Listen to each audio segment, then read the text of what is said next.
오늘은요, 성탄의 기쁨을 회복하라 라는 제목으로 말씀을 나누고자 합니다. 한번 따라해 보세요. 성탄의 기쁨을 회복하라.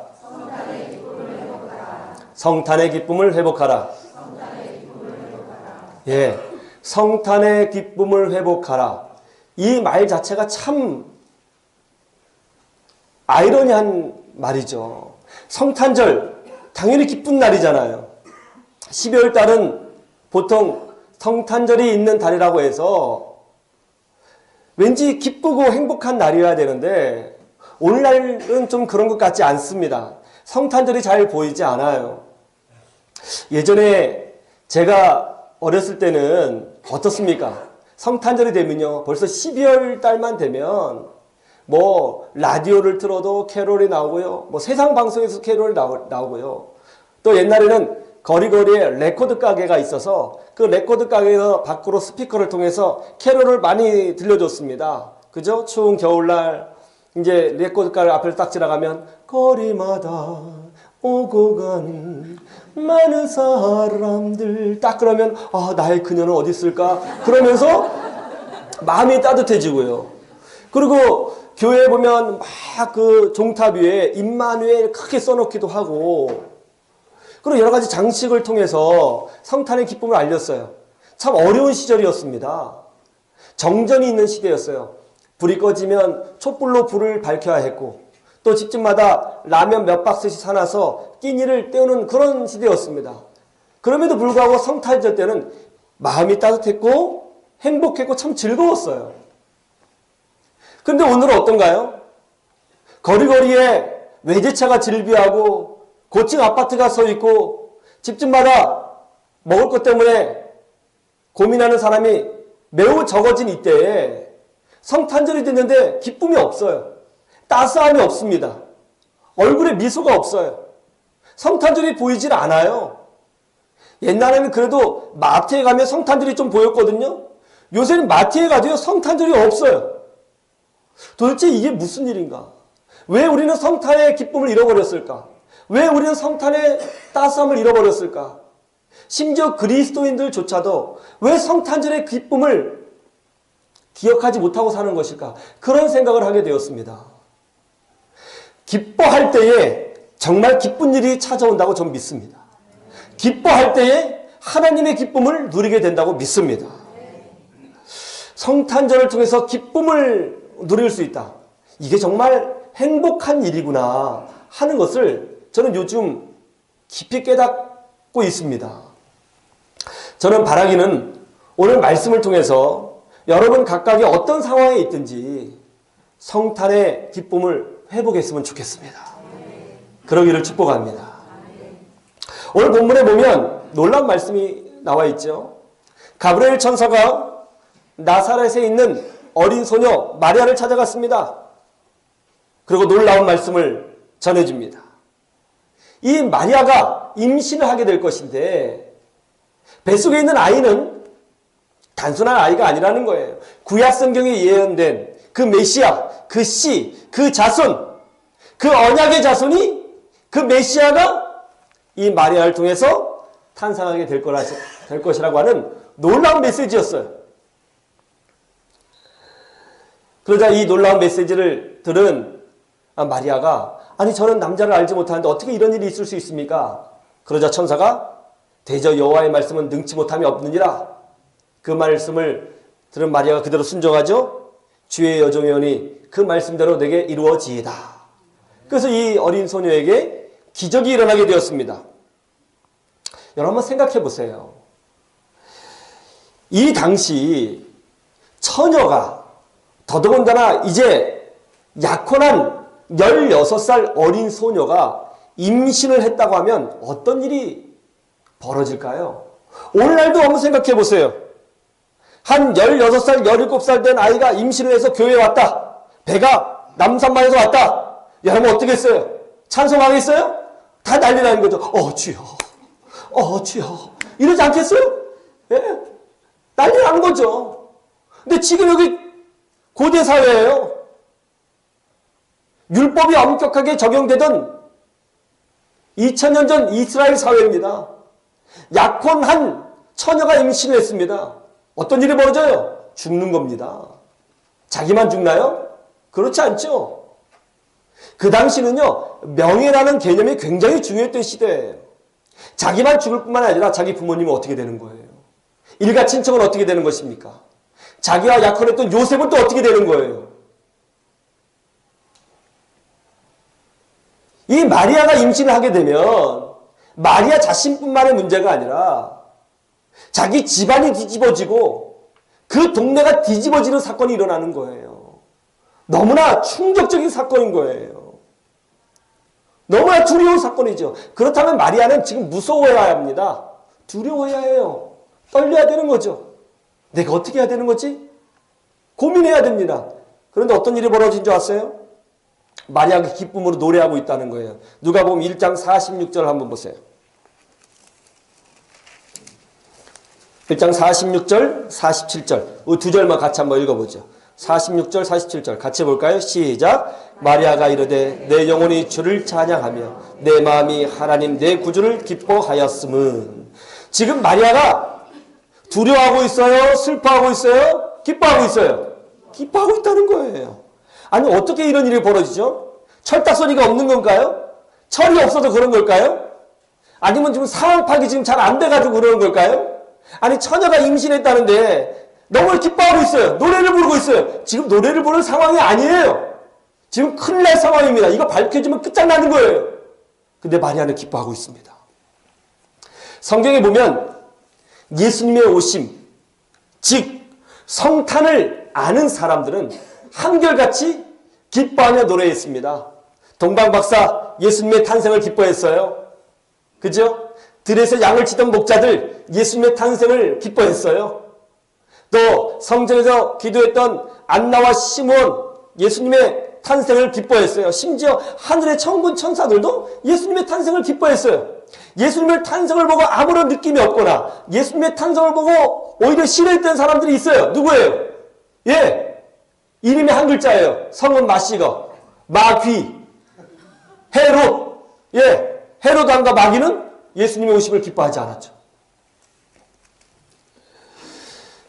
마리아는 이런 절박한 상황에서 어떻게 기뻐할 수 있었을까? 그것은 이렇다고 생각합니다. 마리아가 얻은 기쁨이 마리아 안에 있는 두려움보다 훨씬 컸기 때문에 두려움 가운데에서도 기뻐할 수 있었다고 저는 믿습니다. 우리도 이것을 알아야 되는 것이죠. 예수님을 만나면 고난이 올 수도 있고 어려움을 당할 수도 있습니다. 예수님을 만나면 내 삶에 이 한쪽 주머니에서 100만 원이 빠져나갈 수 있어요. 그러나 하나님의 은혜로 다른 쪽 호주머니에 100억 원이 채워지는 은혜를 누리게 되는 거죠. 비교하는 거죠. 비교 불가의 은혜가 임할 수 있다는 것이죠. 이것을 알면 기뻐하게 되는 것이죠. 저는 오늘 말씀을 통해서 특별히 마리아의 신앙 고백을 통해서 여러분 모두가 참 이 살기 어려운 이 시대에 그래도 이 성탄절날 기쁨을 회복했으면 좋겠습니다. 그러기를 주님의 이름으로 축원합니다. 그러면 우리가 어떻게 해야 기쁨이 회복될 수 있을까요? 첫 번째로는 내가 누구인지 깊이 깨달아야 되는 거예요. 한번 따라해 보세요. 내가 누구인가를 깊이 깨달아야 한다. 26절 말씀을 볼까요? 26절 함께 보죠. 시작. 여섯째 달에 천사 가브리엘이 하나님의 보내심을 받아 갈릴리 나사렛이란 동네에 가서, 천사가 갈릴리 나사렛에 살고 있는 마리아를 만났다고 성경에 기록하고 있습니다. 갈릴리 나사렛, 이게 무슨 뜻이에요? 이 갈릴리 나사렛이라는 단어를 다르게 번역하면 무슨 뜻이냐면 갈릴리 나사렛 즉 빈민촌이라는 뜻입니다. 갈릴리 나사렛 지역은 유대 지역에서 가장 못 사는, 가장 주목받지 못하는, 가장 변방인, 가난한 사람들이 사는 그런 지역이었습니다. 그러니까는 마리아는 하루 먹어야 될 것을 고민할 수밖에 없는 그런 가난하고 비루하고 연약한 지역에서 태어나서 성장하고 있었던 어린 소녀였던 것입니다. 여러분, 영국 여왕의 이름이 뭐죠? 뭐 특별히 공부 안 해도 다 알아요. 예, 성은 엘시오, 이름은 리자벳. 엘리자벳 여왕이죠. 다 알아요. 왜냐면요, 유명한 분이거든요. 근데 혹시 여러분 탄자니아에 모로고로라고 하는 아주 시골 동네가 있는데 거기서 걸어서 3시간을 들어가면 마사이족이 살고 있습니다. 거기에 아무개 여자가 살고 있는지 관심도 없죠. 신경도 안 쓰죠. TV에서나 좀 나오면 아 있구나 그 정도 알죠. 세상은요 유명하지 않은 곳, 빈민촌, 가난한 곳은 돌아보지 않습니다. 거기에 중요한 의미를 두지 않아요. 누가 신경 써주겠어요? 누가 관심 가져주겠어요? 그런데 오늘 본문에 보니까 그런 가난한 지역에 우리 하나님께서 천사를 보내주셨다는 거예요. 근데 천사도 보통 천사가 아니에요. 가브리엘 천사입니다. 천사장을 보낸 겁니다. 비서실장을 보낸 겁니다. 다른 말로 하면 하나님이 직접 방문하셨다는 것입니다. 하나님이 그 가난한 지역 아무도 알아주지 않는 그 마리아를 직접 찾아가 주셨다.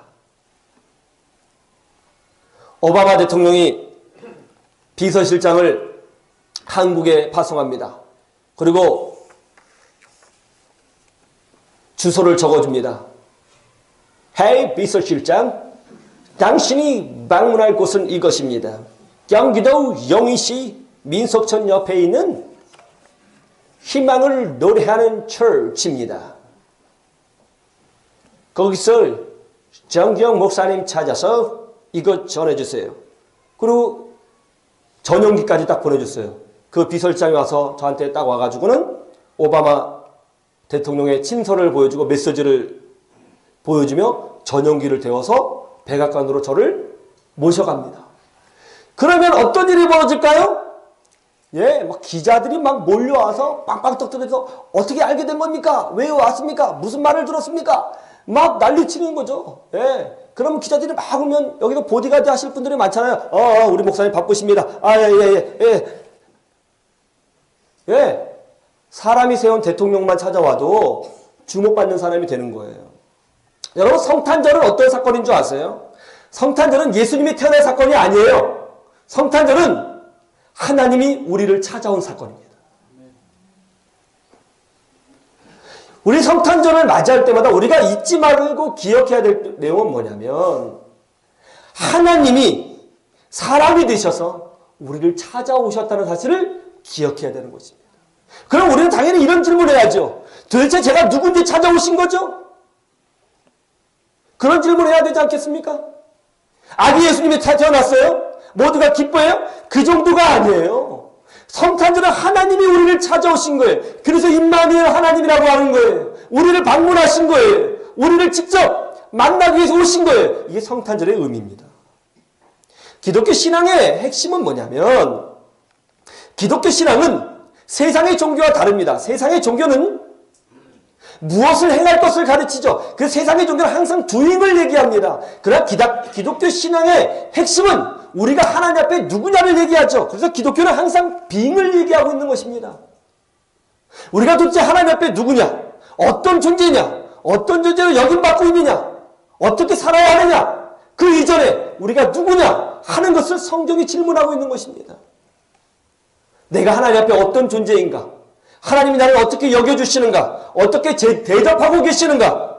어떻게 존귀하게 여겨주시는가? 이걸 아는 것입니다. 여기로부터 사실은 신앙이 시작되는 것이고 기독교 신앙이 시작되는 것이고 우리의 믿음이 시작되는 것이죠. 사람은 자기가 누구인지를 인식하는 그 시점부터 내가 무엇을 해야 되느냐를 알게 되는 거예요. 탐 크루즈가 주연한 영화 오블리비언이라고 하는 영화가 있습니다. 아세요? 오블리비언? 예. 좀 눈동자를 보니까 뭔 얘기인가 하는 분들이 계신데 하여튼 그런 영화가 있어요. 탐 크루즈가 하는 영화가 있는데요. 이 영화에 보면 내용이 이래요. 탐 크루즈는 날아다니는 로봇인 드론을 수리하는 수리공이었습니다. 드론이 윙 날아가다가 고장이 딱 떨어지면 비행기를 타고 드론이 있는 곳을 찾아가서 드론을 막 고치고 수리하는 거예요. 근데 원래 이 탐 크루즈는 드론을 고치는 수리공이 아니었어요. 그는 원래 지구를 지키는 방위대의 총사령관이었습니다. 그러나 외계인이 탐 크루즈를 잡아서 과거의 기억을 다 지워버리고 수리공의 기억을 넣어준 거예요. 그리고 날마다 너는 수리공이다, 너는 수리공이다 반복해서 알려줘요. 탐 크루즈는 자기가 수리공인 줄 알고 수리공처럼 사는 거예요. 자기가 수리공이라고 생각하면 수리공처럼 행동해요. 외계인이 소모품처럼 사는 거죠. 나중에 지구 방위대를 만나가지고 만났는데 지구 방위대 사람들이 당신 수리공 아니라 사령관이었습니다. 알려줘요. 받아들이지 않아요. 오히려 배척합니다. 도망갑니다. 싸웁니다. 어쩌다가 기억이 회복이 돼서 자신이 사령관이었다는 사실을 알게 돼요. 그러자 어떻게 됐어요? 사령관으로서 역할을 하는 거예요. 지구를 지키기 위해서 싸우고 목숨을 버려요. 이 영화는 우리에게 중요한 메시지를 던져주고 있습니다. 사람은요, 자기가 생각하는 만큼 움직여요. 내가 누군지 아는 만큼 행동해요. 내가 누군지 아는 만큼 반응해요. 내가 누군지 아는 만큼 꿈을 꿔요. 내가 누군지 아는 만큼 인간관계를 가져요. 내가 누군지 아는 만큼 행동하고 계획하고 그것을 이뤄내요. 내가 누군지 아는 것, 어떻게 보면 인생의 전부인 것입니다. 교회를 다니는 것, 예, 중요하죠. 왜 교회 다녀야 되느냐고요. 여기서 예배해요, 헌금해요, 찬송해요, 기도해요, 말씀 들어요. 왜 예배하고 찬송하고 기도하고 말씀 듣느냐고요. 내가 누군지 알을 때 그걸 아는 거예요. 사람은 자기 자신이 누군지 아는 만큼 삽니다.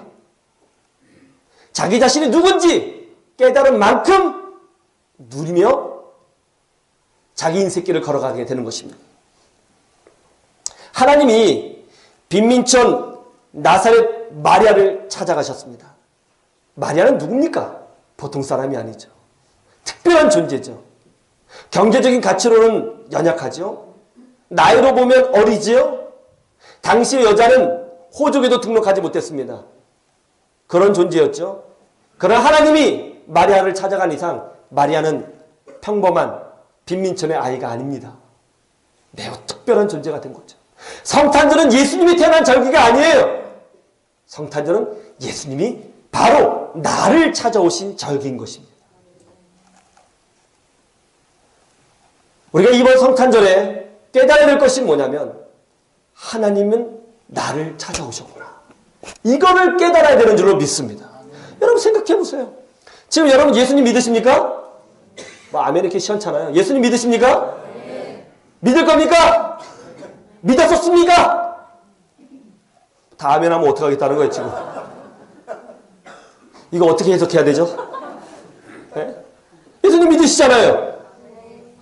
정신 못 차리고 아멘 안 해요. 다시. 예수님 믿으시잖아요. 네. 항상 깨어 있어야지 주님 언제 오실지 모릅니다. 네?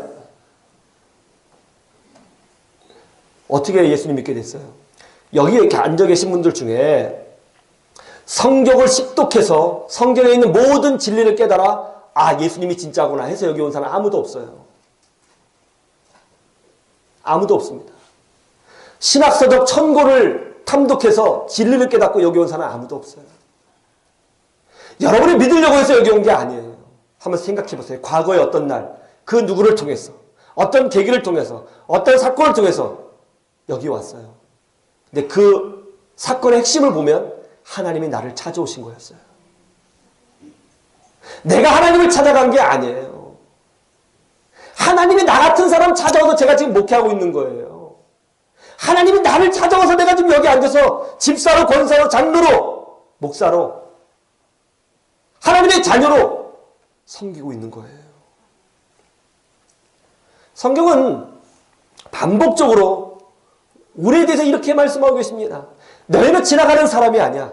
너희는 한 시대를 지나가는 그런 피조물이 아니다.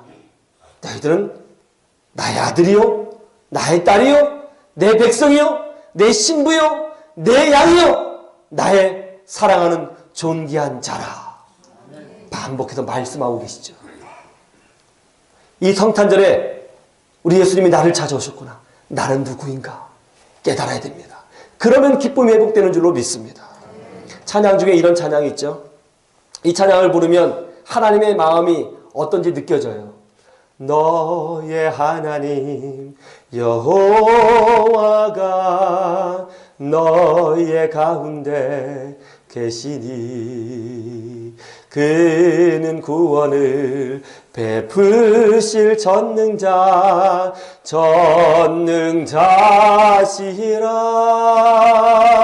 그가 너로 인하여 기쁨을 이기지 못하시며 너를 잠잠히 사랑하시며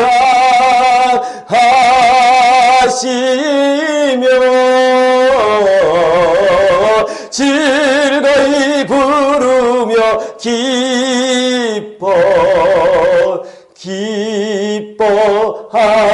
기뻐하시리라. 우리가 그런 존재라고요. 아시겠습니까? 성탄절 단순히 아기 예수님이 태어난 절기가 아닙니다. 주님이 나를 찾아오신 날입니다. 이 주님을 기억하고 내가 누구인지를 깨달아서 기쁨 회복되시기를 주님의 이름으로 축원합니다. 어떻게 하면 기쁨이 회복될까요? 두 번째는 내가 하나님의 기쁨이 되면 기쁨이 회복돼요. 한번 따라해 보세요. 하나님의 기쁨이 되라. 우리 38절 말씀을 볼까요? 38절 다 같이 보죠. 시작. 마리아가 이르되 주의 여정이오니 말씀대로 내게 이루어지이다 하매 천사가 떠나가니라. 주의 여정이오니 말씀대로 내게 이루어지이다. 여기에 이런 의미가 담겨있죠. 저 임신하면 큰일 나요. 우리 엄마 아빠 어떻게 해요? 제 약혼자인 요셉은 어떻게 해요? 우리 친척 어떻게 해요? 우리 동네 사람 어떻게 해요?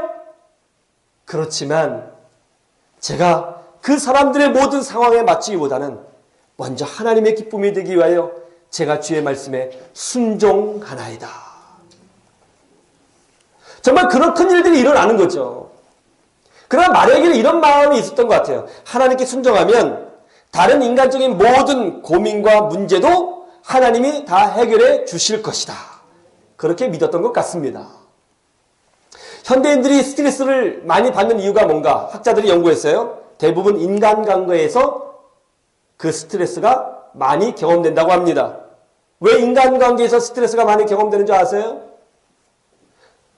모든 사람들이 인간관계를 맺을 때에 모든 사람들의 기쁨이 되기를 원하거든요. 저 사람이 나 싫어하면 어떡하지? 그거 되게 싫어하는 거예요. 나를 미워하면 어떡하지? 나에 대해서 안 좋게 생각하면 어떡하지? 이걸 두려워하는 거예요. 그래서 모든 사람들이 다 자기를 좋아하기를 원해요. 모든 사람의 비율을 맞추기를 원해요. 모든 사람한테 다 예스가 되기를 원해요. 그러니까 늘 자기도 모르게 긴장하며 사는 거예요. 저 사람이 나를 미워할 수도 있잖아요. 저 사람이 나를 좀 이렇게 나에 대해 안 좋게 생각할 수도 있다고 생각되잖아요. 그러다 보니까 저 사람들의 마음을 맞추려고 생각해요. 그런데 문제는 어때요? 아무리 맞춰도 나를 반대하고 싫어하는 사람이 꼭 있더라는 거예요. 너무 힘들죠. 저도 목회하다 보면 그런 경우를 많이 경험합니다. 어떤 예전에 목회할 때에 어떤 집사님 부부가 교회에 새롭게 등록했습니다. 그 집사님 부부가 우리 교회에 잘 정착하기 위해서 제가 기도도 많이 하고 친절하게 대하고 또 특별히 관심도 많이 가져줬어요. 그런데 뭔가 모르게 껄끄러움이 있어요. 저를 별로 안 좋아하는 것 같아요. 그래서 저를 안 좋아하니까 자꾸 제가 내가 뭐 잘못했나? 그런 생각이 들어서 더 잘하게 되고 더 관심을 가졌는데요. 정말 최선을 다했거든요. 근데 끝까지 안 좋아하더라고요. 교회를 떠나갔어요. 교회 떠나가니까 자괴감이 찾아오더라고요. 내가 목회자로서 뭔가 부족한가? 내가 뭔가 잘못했나? 내가 좀 능력이 작은가? 내가 좀 그릇이 안 되나? 이런 생각이 자꾸 들어요. 너무 피곤한 거예요. 그런데 학자들이 연구를 했어요.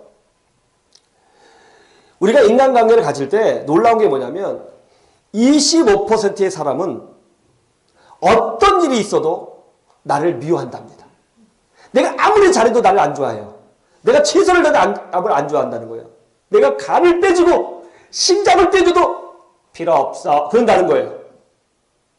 놀라운 거는요. 25%의 사람은 또 나를 무조건 좋아해 준대요. 네 간 내나? 네. 네 눈깔 내나? 네. 그런다는 거예요. 내가 잘못해도 이해해주고 내가 엉뚱한 짓을 해도 이해해주고 내가 실수를 해도 품어준다는 거예요. 근데 많은 사람들이 어떻게 합니까? 나를 싫어하는 그 25%에 초점을 맞추기 위해서 열심히 살죠. 그래서 그것 때문에 스트레스 받고 넘어져요. 그때 제가 딱 깨달았어요. 그럴 필요가 없구나. 나를 믿어주고 따라주는 사람한테 내가 에너지를 쏟아야지. 왜 허튼 데 에너지를 쏜다. 그런 생각이 들더라고요. 아무리 잘해도 미워하는 사람이 있어요. 독일의 총리가 메르켈 총리죠. 목사님의 따님이에요. 신앙이 참 좋습니다. 이분이 기독민주당의 지금 여당인데 기독민주당의 총수잖아요. 독일 역사상 최초로 사선에 도전합니다.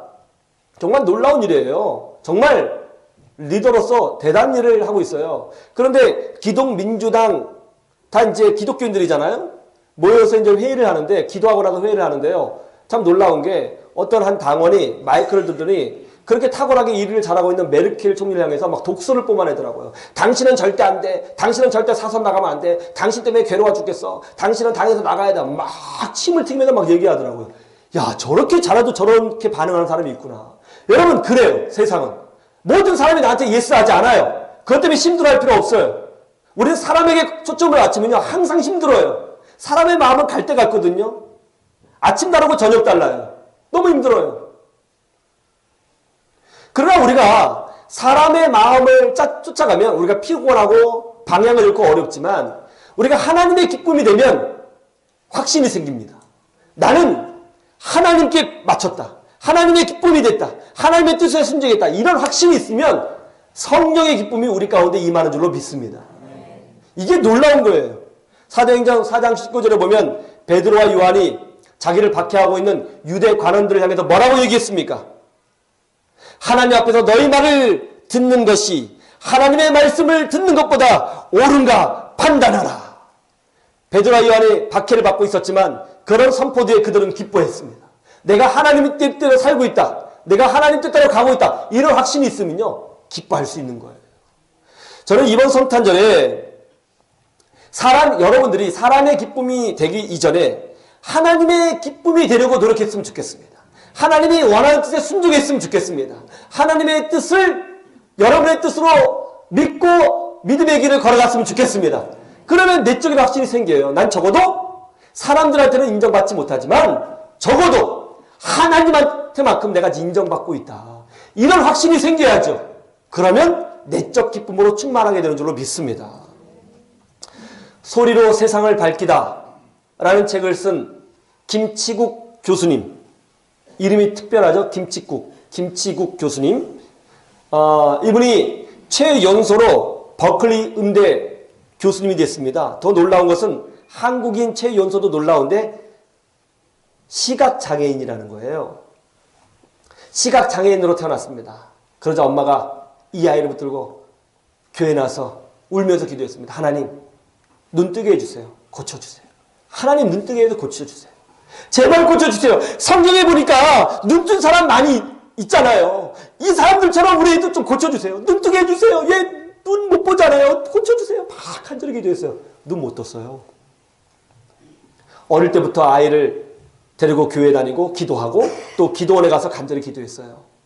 그러면서 4살 때부터 피아노를 가르쳤습니다. 근데 어느 날 아이가 8살 때쯤인가요? 한 기도원에 가서 예배를 드리는데 그 기도원이 지하였던 모양이죠. 딱 정절이 된 거예요. 새카매졌습니다. 갑자기 예배를 드리려고 하는데 불이 딱 꺼지니까 웅성웅성 된 거죠. 막 난리가 난 거예요. 그때 권사님이 아들에게 치고 가.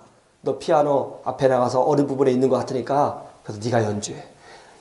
이 아이는 어렸을 때 눈 감고 피아노를 쳤던 아이잖아요. 웬만한 악보를 다 알고 있었거든요. 그래서 이제 피아노에 올라가서 이 아이가 피아노를 쳤어요. 주여 지난밤 내 꿈에 배었으니 그 꿈이 이루어 주옵소서 띵띵띵띵. 그러자 갑자기 막 웅성을 했던 사람들이 딱 집중이 되면서 같이 찬양을 쫙 따라 불렀습니다. 불이 딱 들어왔어요. 딱 보니까 꼬마애가 앉아서 반주를 하고 있는 거예요. 뭐 난리 났죠. 쟤 누구냐? 너 이름 뭐냐? 누구 아들이냐? 그랬어요. 그래서 이 권사님이 예, 제 아들입니다. 이름은 김치국입니다. 그랬더니 김치국 막 웃었다는 거죠. 그때 이 김치국 교수님이 어린 나이에 깨달은 게 뭐냐면 나 같은 사람도 하나님의 기쁨이 될 수 있구나.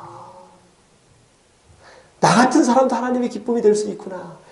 그거 깨닫고 나서 더 열심히 공부했어요. 그리고 결국 기적을 이루어냈다는 거죠. 이 성탄 주간에 뭐 큰 것이 아닙니다. 작은 거라도 사람의 비유에 맞추는 신앙이 아니라 하나님의 기쁨이 되고자 하는 결단과 행위를 했으면 좋겠습니다. 그러면 이 성탄절 나에게 의미 있는 성탄절이 되고 기쁨이 회복되는 줄로 믿습니다. 그러기를 주님의 이름으로 축원합니다. 세 번째는 이럴 때 기쁨이 회복되는 것 같아요.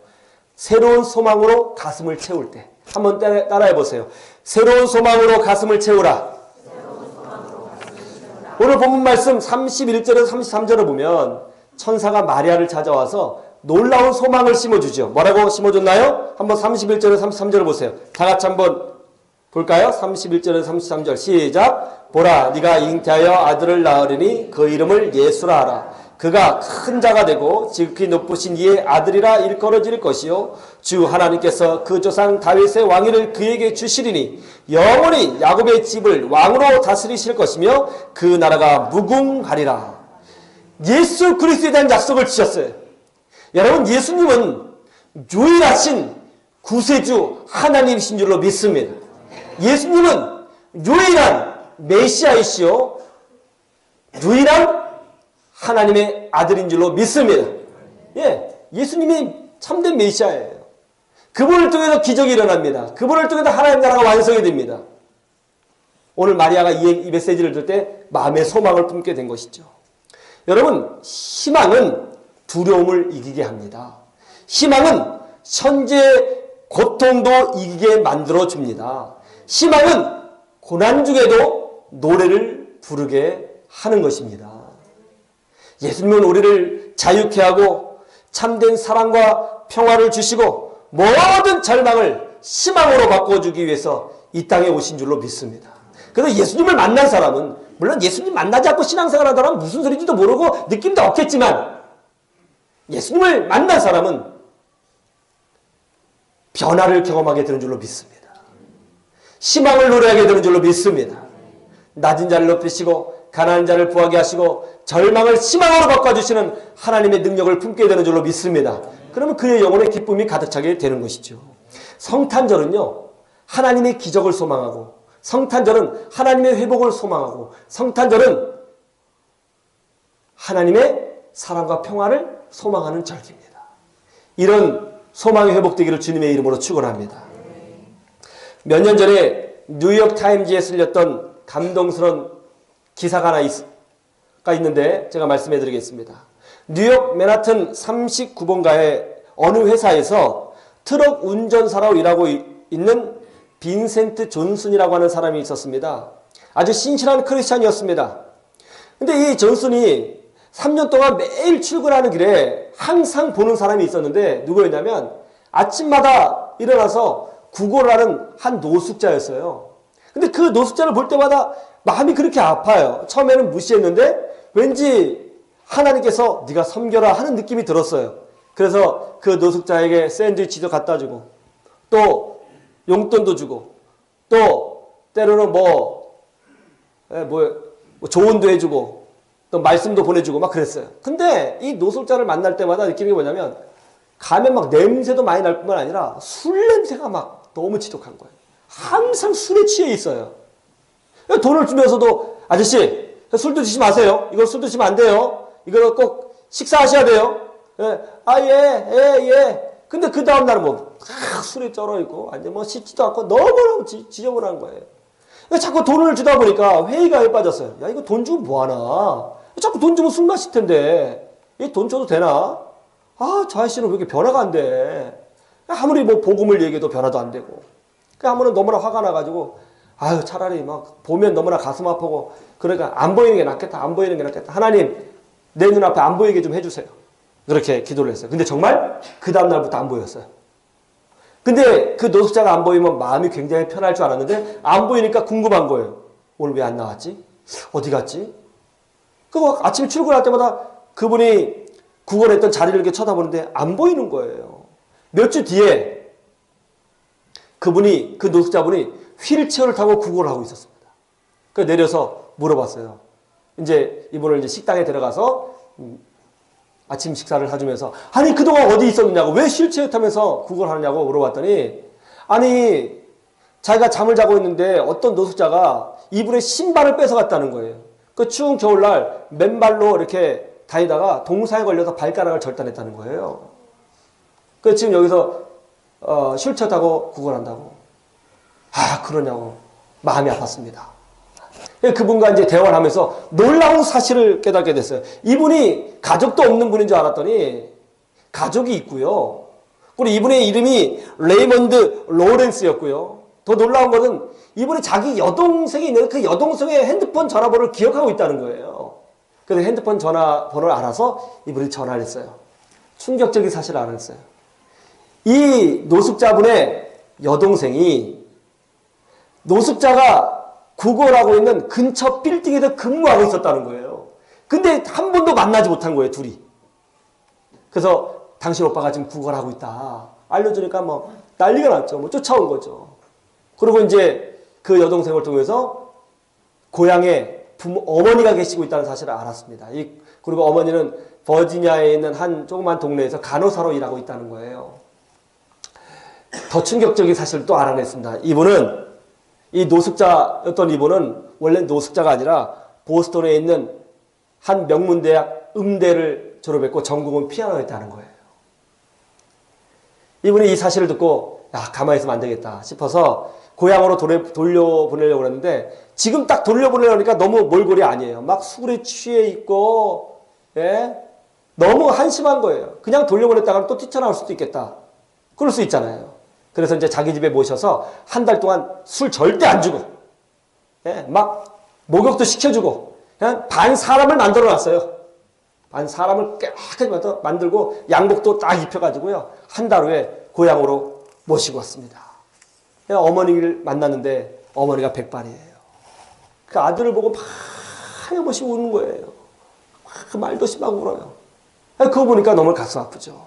그렇게 그분을 고향에 모셔놓고 이 존슨이라는 분은 이제 돌아왔어요. 그런데 집이 몇 달이 지나고 나니까 그분은 지금 어떻게 지내나 궁금하잖아요. 그래서 몇 달 뒤에 마침 성탄절 2주일 앞두고 그분이 있었던 고향을 또 버지니아주에 찾아가게 되었습니다. 근데 마침 주일이어서 그분이 다니는 한 교회 예배에 같이 참석하게 됐어요. 거기서 그분은 놀라운 기적을 봤어요. 그 노숙자였던 그분이, 알코올 중독자였던 그분이 교회에서 반주를 하고 있었던 거예요. 딱 예배당에 들어갔는데 저분이 누군가 했는데 딱 그분이에요. 그 노숙자예요. 그분이 찬송을 연주합니다. 인내하신 구세주여 내 말 들으사 죄인오라 하실 때에 날 부르소서 하는데 보니까 목사님도 막 울고 있고 그 어머니도 막 울고 있고 성도들도 다 울고 이분도 울고 이분이 성탄에 기적을 봤다 그렇게 기고했습니다. 성탄절은 기적이 일어나는 절기입니다. 성탄절은 회복이 일어나는 절기입니다. 하나님은 우리의 믿음대로 역사하여 주시는 줄로 믿습니다.